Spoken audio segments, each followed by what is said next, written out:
Well, what do pro sports and the paranormal have in common?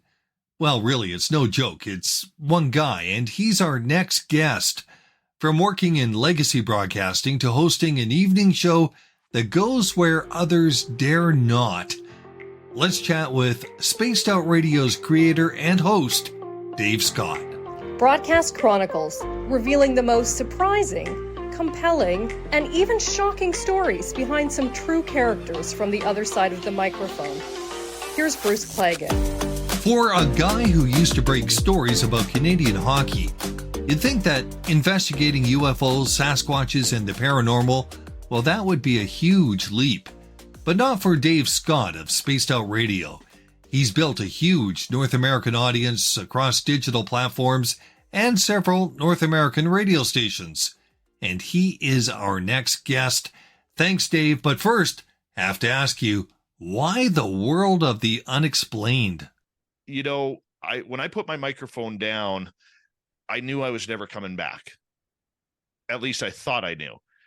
And, I used to be a big fan of sports. I used to be a big fan, if you remember, nighttime radio of Art Bell. Oh, yeah. The Coast days. And I always thought, like, that is a dream job. I'd never really experienced anything. I'd worked in a haunted building. I'd lived in a haunted house. Yeah. What? Yeah. I never knew that. Prior to my radio career, I worked as a hockey instructor for a little training center in Abbotsford, British Columbia. Bruce, this building was so haunted, I absolutely hated being there alone. Like, it scared me being there alone. And, everything from seeing people in windows to you'd be cleaning up the dressing rooms and you would hear pucks being hit on the boards or the plexiglass, which makes a very interesting sound. You go out to the ice and nobody's there. The doors are all locked. I mean, it was a creepy place. And so, when I got into radio, I wanted to get into sports. My goal was to get into the NHL somehow. Yeah. I knew I'd never make it as a player. That dream was long gone, but while I was still in my teenage years. But I wanted to work in the NHL, and that was the goal. But it just never seemed to be in fruition. I felt really held back. Add to the fact that I went through an ugly separation and divorce, and just decided to make a complete career change. And when I put my microphone down, I knew I wasn't coming back. And then in 2011, I started having some very strange experiences that I just could not explain. And, being a journalist, when we have something happen, we investigate it. We're like detectives. Yeah. Old school journalism, not this crap you see today. And when you go out there and you investigate, I noticed that I was staying up until 2, 3, 4, 5 o'clock in the morning each night, just Googling, watching the paranormal television shows, watching videos, documentaries, anything I could find on some of the things that I had seen, because I'd started seeing a few weird things in the sky. I had, started having some paranormal experiences that I just could not understand or explain. And then in 2014, a gentleman approached me in the UFO community and said, "You have a great voice." And I said, "Well, I should. I paid a lot of money to work in radio." You paid money, not they paid you. You paid a lot of money to work in radio. Yeah. As I said, when I went to BCIT, I paid $25,000 for this voice. The funny part about it was, he's like, "Well, why don't we got to get you back on the radio." I said, we cannot just walk into a radio station and say, "Hey, give me the nighttime slot. I want to be the new version of Art Bell." That wasn't it at all. And he said, "Well, we're not going to go on radio stations. We're going to do it online." Bruce, when I left radio, I left it. And when I mean I left it, like, I erased everything from my memory banks. I had no idea. This was at the beginning of what podcasting was. Yeah. And all of this, I had no idea what a podcast was. I didn't own the old the old Apple, those little square things. What the hell were they? Where you downloaded music and Oh, podcasts? yeah, the iPods. Yeah, the iPod. I didn't know how to download anything. I knew nothing. Like when I walked away, and he's like, "Well, we'll put it on online." And I said, "Well, how do you do that?" He goes, "Well, we'll get you. You do it right through your computer. We'll get you a microphone that plugs into your computer, and we'll use something called Blog Talk Radio, and Yeah. we'll get you started."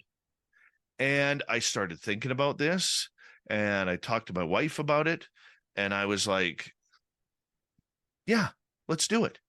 You know, there's not a lot of journalists in this field by what I saw outside of people like George Knapp, the famed Yeah. Las Vegas journalist.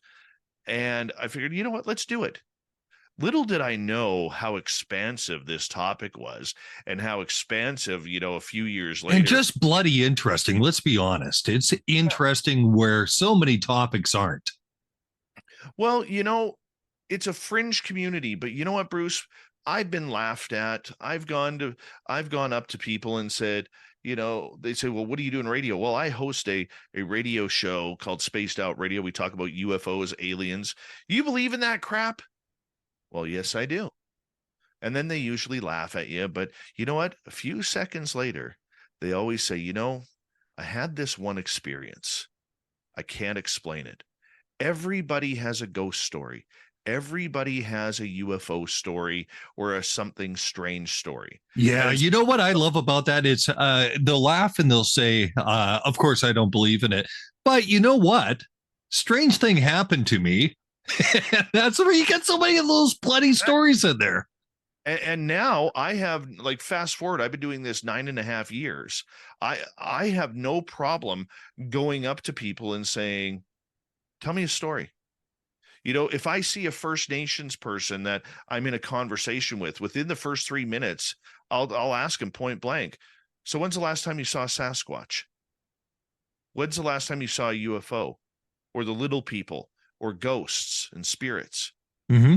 And it's amazing how many people will open up to you. Now, I would say honestly, Bruce, when I'm direct like that and people know I'm serious, about 7 or 8 times out of 10, I will actually have somebody say, "I don't know what this was, but this is what happened to me."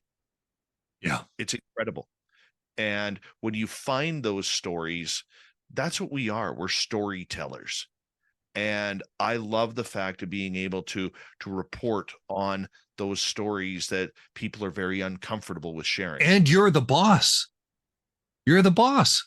You get to tell what you want to do the way you want to do ultimately. And you get to.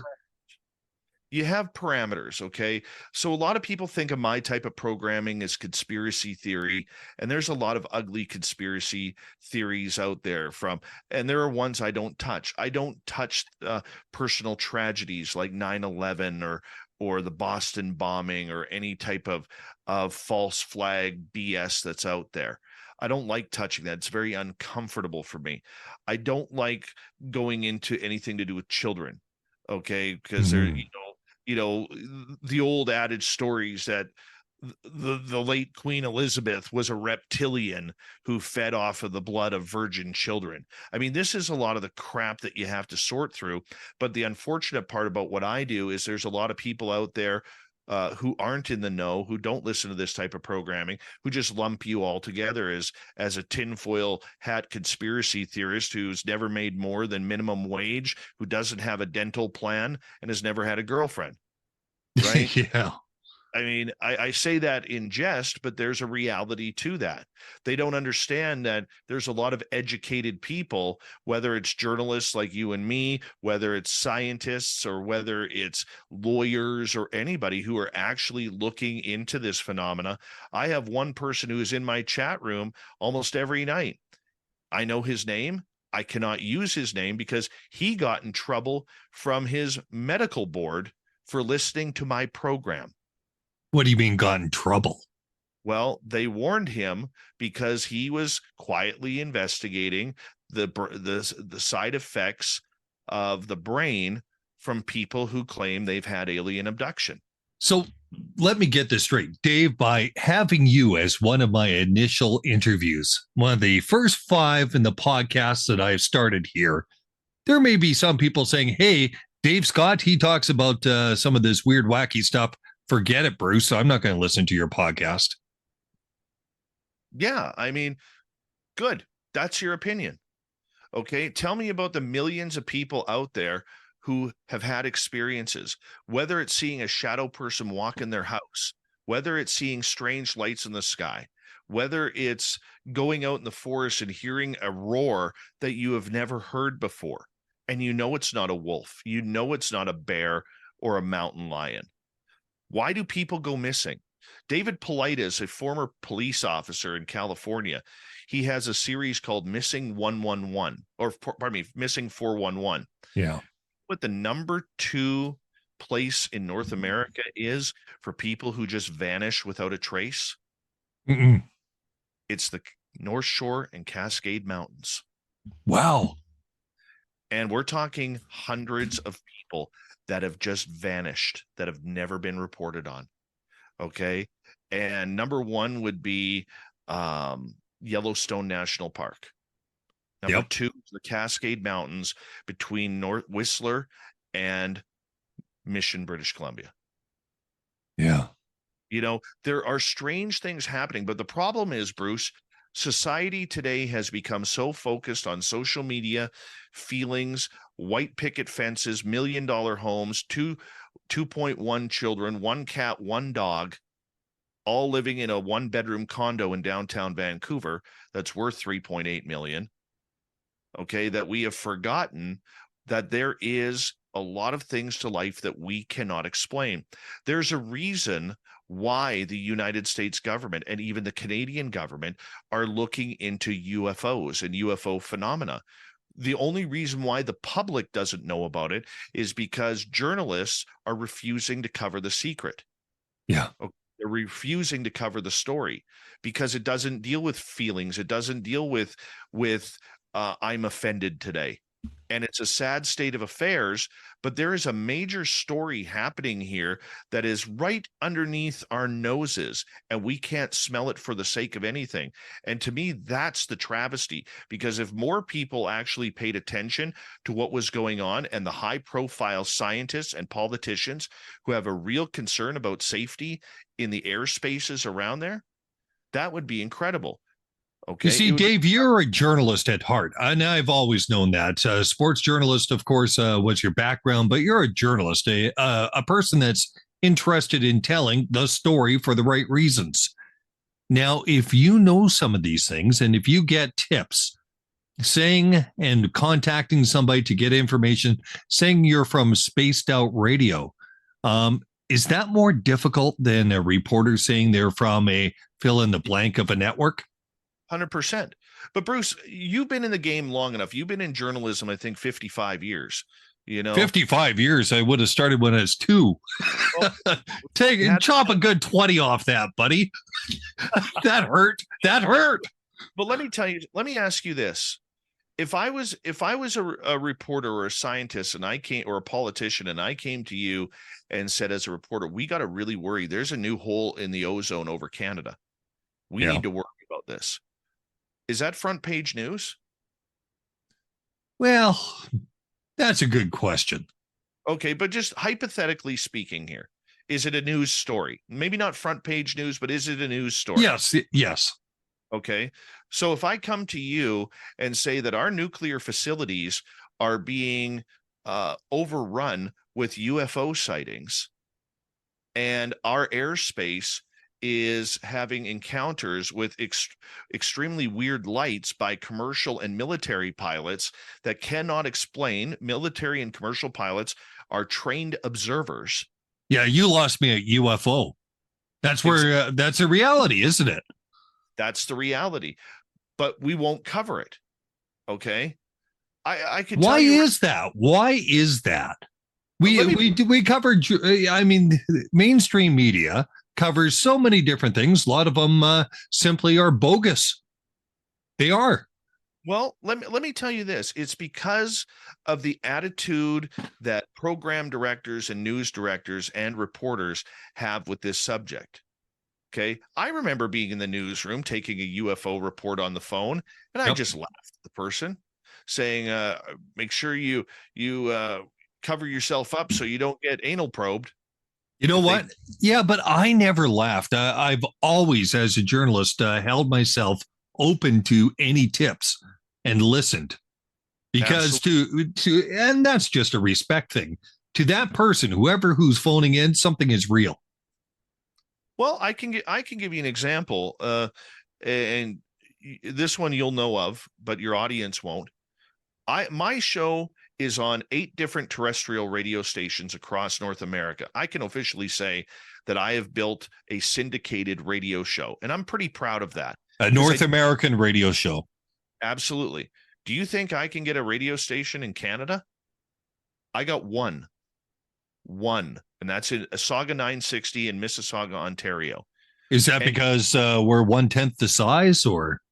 no, it's because of the attitude of the market. You know what? I can tell you this. I asked for the stats one day on my radio show, how I was doing audience wise. Within 6 months of me broadcasting on Saga 960, their audience numbers went up over 1,500% from prior canned programming that they were playing prior. 1,500%. That is a salesman's dream. You know what I'm saying? It's a sales dream when you could go and say, hey, we have a live nighttime radio show. You know, it may be a little bit off topic, it may be a little fringe, but our numbers show that people are listening.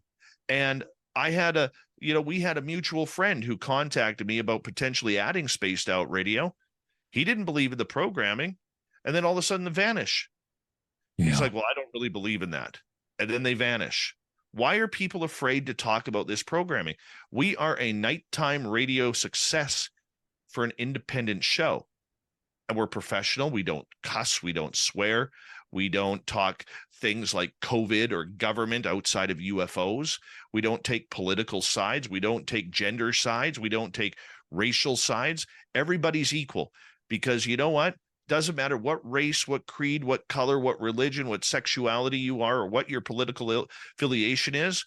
Everybody from across the realm has had an experience, and our topics bring people together. Whether you are your topics different now? Are you different now? Dave Scott, Spaced Out Radio today, as opposed to when you first started.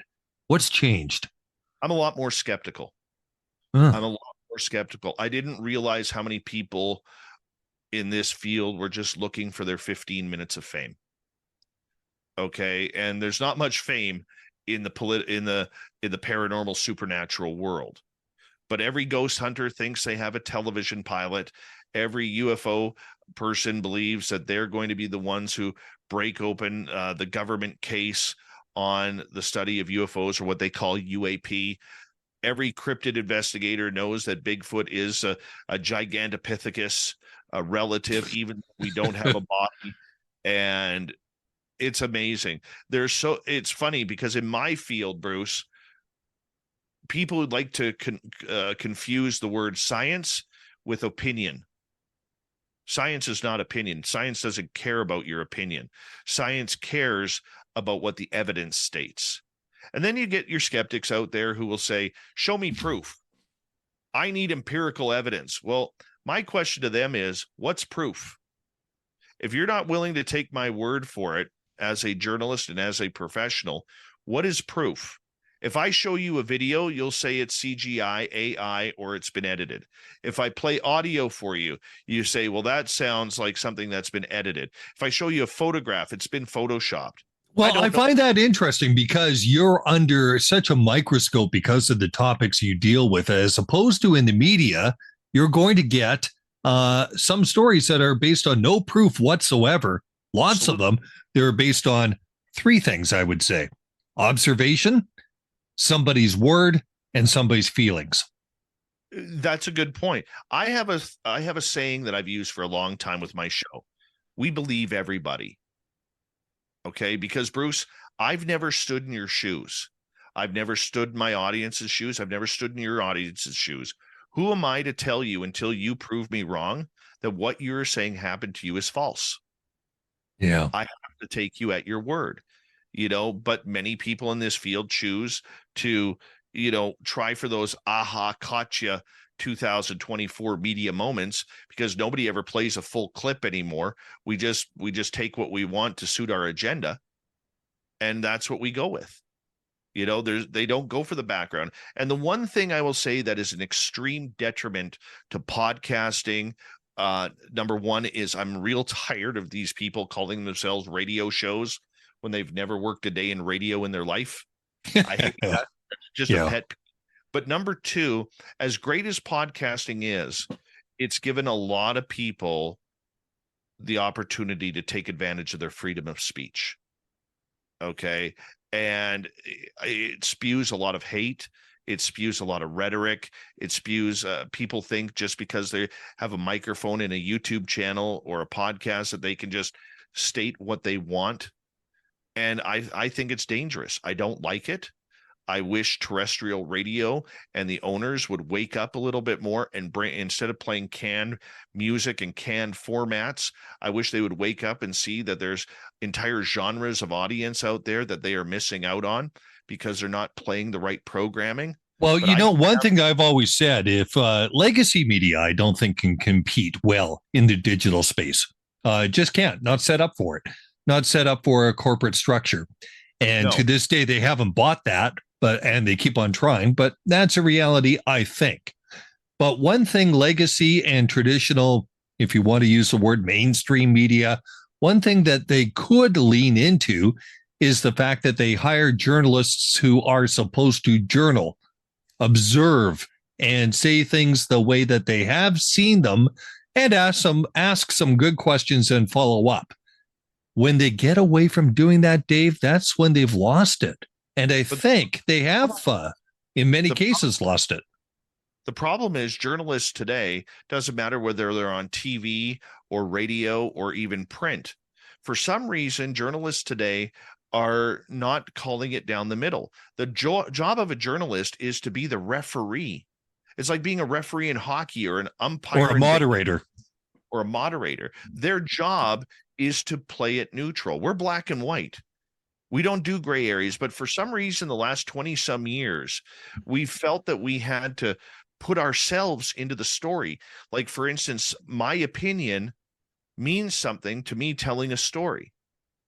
And if it doesn't suit the new direction of HR departments out there, which I think have been a huge detriment to anything to do with society, you're chastised, you're blackballed. And I think it's dangerous. I think it's really dangerous. And we've gone down a dangerous scope where feelings mean more than absolutely anything. Well, what about my feelings? What about my feelings of wanting to put on a proper programming? And I'm not making it about me. This is just an example. Dave, are there people in your space that you would consider wacky doing paranormal that you wouldn't give the time of day to? Absolutely there are. But there's also, Bruce, a lot of mean people. Oh, there's mean people out there. There are channels dedicated to bringing people down no matter what. See, the problem that we have in the paranormal world, Bruce, is we actually have a lot of people out there who are trying to scam and take advantage of people. When people have ultimate experiences with the phenomena that they cannot explain, they become emotionally invested. They become emotionally scared, scarred, and many other adjectives you want to throw in there. And there are people out there who will take advantage of it. Take for instance, Dr. Stephen Greer, who has, for the last 30 some years, led a large contingent of trying to bring UFO disclosure from the US government. He hasn't been successful, but he believes he's had alien contact. It can teach people that they've had alien contact and how to make contact for $3,500 a weekend. Good work if you can get it. Okay.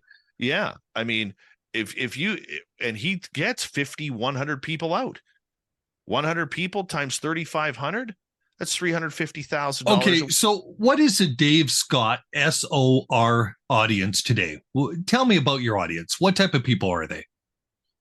Believe it or not, they're the 35 and up crowd, right up until 80, 90 years old. I've had them all.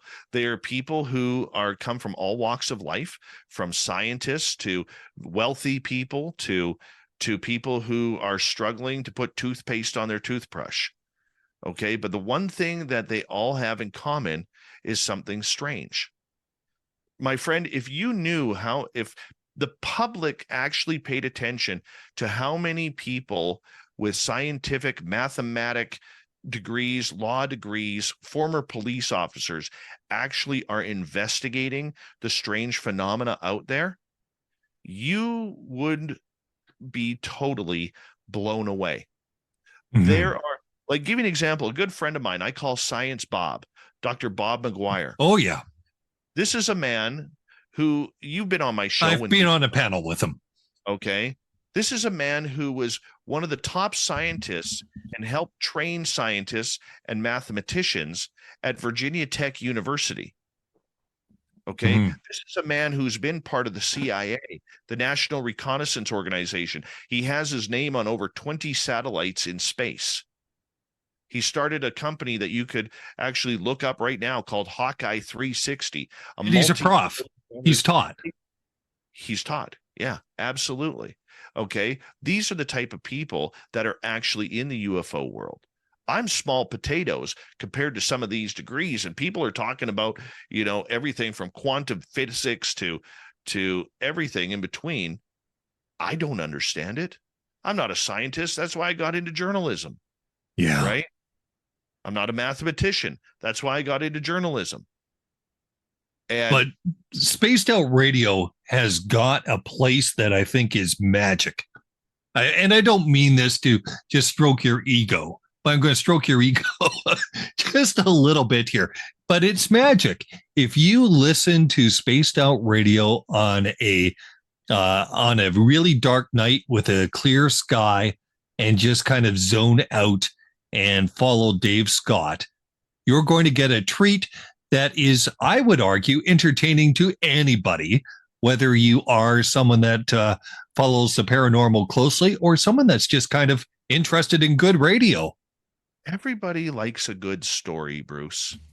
Everybody likes a good campfire story. Look, if you go camping, think of the times you've taken your son camping or you've taken your family camping. Eventually, the story of ghosts or UFOs or Bigfoot comes out. Yeah. I've had numerous experiences, man, where I can't explain what's going on. Okay. And it always comes up in conversation because these are topics people love. And I always am amazed at how many people want to talk to me, not because they want to hear my stories or why I'm doing it, but they want somebody to share their stories because people like to be believed, Bruce. They like, do. Okay. And when they have something strange where this is topics, man, that you just can't go to your best friend or your neighbor or your wife or your husband or your children and or your pastor and say, I'm being taken by aliens once a week. How do you describe that? People think you're nuts. People think you're crazy. They want you to put you on medication. But they can come to Spaced Out Radio. And with that, Dave, where do they find you? A lot of people are now interested, having listened to this. They should be interested. What are the easiest ways for anybody anywhere to listen? The easiest way is we're on everywhere. We're on Spotify, YouTube, Facebook, Twitch. We're soon going to be getting on to Rumble. We're on every major podcast network. If you want to tune us in or download something, we're easy to find. And it's a lot of fun to be able to find it. You know what? The one thing we say, Bruce, is this. From the time people wake up in the morning till the time they tune in our show, they are hammered with everything during the day. They're hammered with drama. They're hammered with work and stress and depression, and anxiety, whether it's commuting in traffic where you're stuck in traffic for 2 hours a day. Okay. Or whether you had a hard day with the boss or you're tired of politics because everybody's sick of of the political side, or whatever it may be, doesn't matter. At 9 p.m. Pacific every night, they could tune in and just let themselves go and have some fun. Well, a truly interesting guy with a huge and growing following. My thanks to Dave Scott. And listening to his show reminds us, just maybe, that there's something bigger out there than all of us. Broadcast Chronicles is written and hosted by Bruce Claggett. Music, Follow Your Heart via Upbeat. Graphic design, Creative Shovel. I'm Sarah Mackenzie. Subscribe to Broadcast Chronicles wherever you download your favorite podcasts. This has been a BFC Communications production.